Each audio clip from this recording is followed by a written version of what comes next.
Hello and welcome to another presentation video about FOnline Ashes of Phoenix, an MMORPG built with a FOnline engine.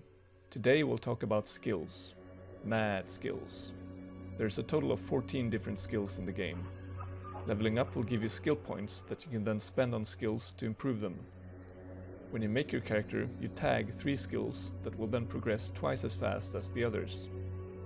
There are 4 main weapon skills: small guns, big guns, energy weapons and hand-to-hand combat. Each one determines your proficiency with the weapons in their respective class. A character gets to tag one of these skills. Increasing it will serve to improve your hit chance, as well as unlock special weapon perks unique to each weapon. Most weapons have 5 such perks, and you will benefit from them only if your skill with that type of weapon is high enough. The Remington shotgun, for example, has a weapon perk that can knock back the target if your small gun skill is 200 or above.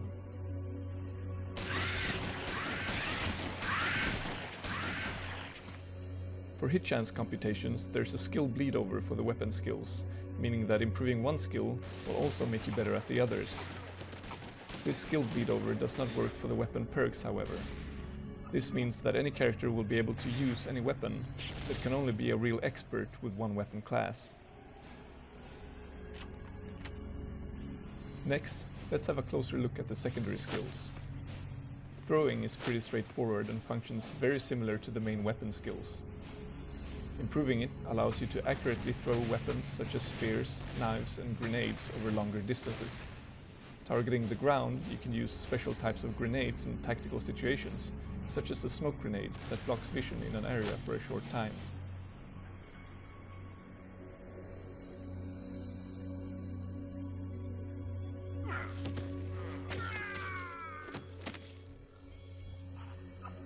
The trap skill determines how effectively your character can plant, disarm and detect traps of various kinds. Different types of traps have different effects.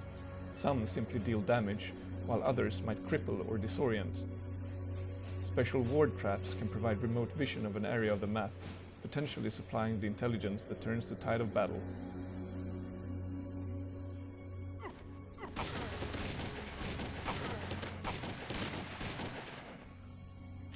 The first aid and doctor skills concern themselves with healing yourself as well as healing your friends. The primary use of first aid is to quickly replenish hit points, while the doctor skill mainly focuses on restoring crippled limbs.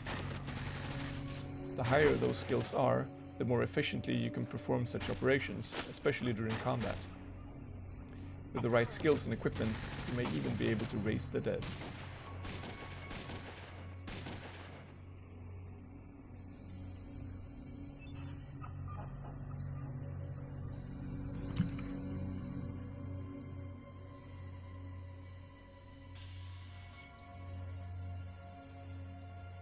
The sneak skill allows you to see your enemies while remaining hidden yourself. The better your sneak skill, the harder you are to detect. Special sneak weapons allow you to attack while remaining hidden, and even give bonuses to such sneak attacks. If you are detected, however, you will be vulnerable to counterattacks.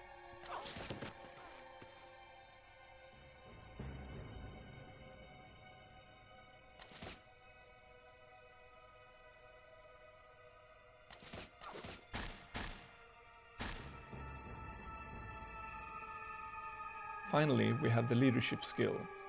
Rather than just trying to outnumber your enemies, the leadership skill allows you to use your numbers in a more efficient way. A designated leader, called the squad leader, forms a squad by inviting allies. Provided certain conditions are met, everybody in the group will then receive up to 3 different boosts to their stats.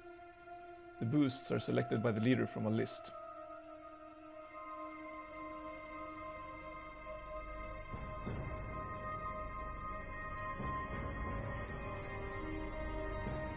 Furthermore, a squad can be divided into subgroups called fire teams, each with their own leader within the squad. Each such fire team leader can select a unique set of boosts that applies to that fire team only. By tailoring the boosts to fit the group, you unlock the potential for radically different strategies and approaches to the battlefield. Within a squad, the leaders will always be visible to the others, and the leaders themselves will always see the soldiers in the squad. This makes it easier to split up during combat, and to perform tactical maneuvers such as the pincer attack. Sneakers synergize particularly well with leaders. Under certain conditions, a leader can see everything that the sneaker can see, providing a definite edge in larger engagements where intelligence is of the essence. Finally, there are 4 non-combat skills in Ashes of Phoenix: Persuasion, Outdoorsman, Science, and Engineering. These skills are not improved with skill points. Instead, each time you use one of them, there's a chance you will get better at it. The non-combat skills do not directly affect the PvP aspects of the game, and every character can, with time, master all of these non-combat skills. This was a brief overview of the different skills in Ashes of Phoenix. We hope you liked it. Stay tuned for the next video, in which we'll talk about the arsenal of weapons that can be used in Ashes of Phoenix. Stay in touch.